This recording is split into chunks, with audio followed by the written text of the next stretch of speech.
মনে আছে এই ব্রাইডটার কথা তোমাদের? হয়তো তোমাদের মনে নেই, তবে এই ব্রাইডটা মানে আমার সাজানো পুরো মেকওভারটা আমারই করা, আজ থেকে 1.5 বছর 2 বছর আগে।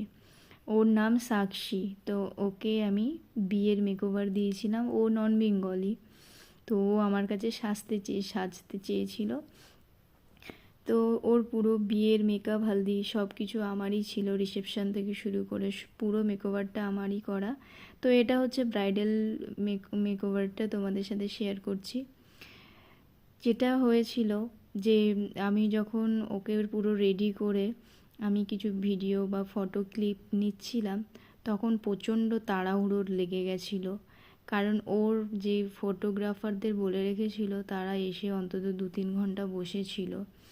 আর ওদের অনেক রিচুয়াল থাকে, যেগুলোর জন্য ও মানে ভেন্যুতে আসতে লেট করেছিল। ও ওখানে এসে সেজেছে, আর ওখানে ফটোগ্রাফাররা এসে অনেকক্ষণ বসেছিল। আর রেডি করার পরে এত তাড়াহুড়ো করেছে যে ফটো ভিডিও ভালো করে নিতে পারিনি।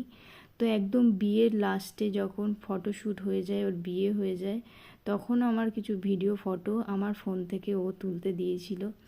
তো এই হচ্ছে ব্যাপার। আমরা অনেক কষ্ট করি মেকআপ আর্টিস্টরা, কিন্তু একটা দুটো ভিডিও ফটো আমাদের দেওয়া উচিত প্রথমে, তাই না? যাই হোক, এটাই ছিল বলার, আর কিছু না।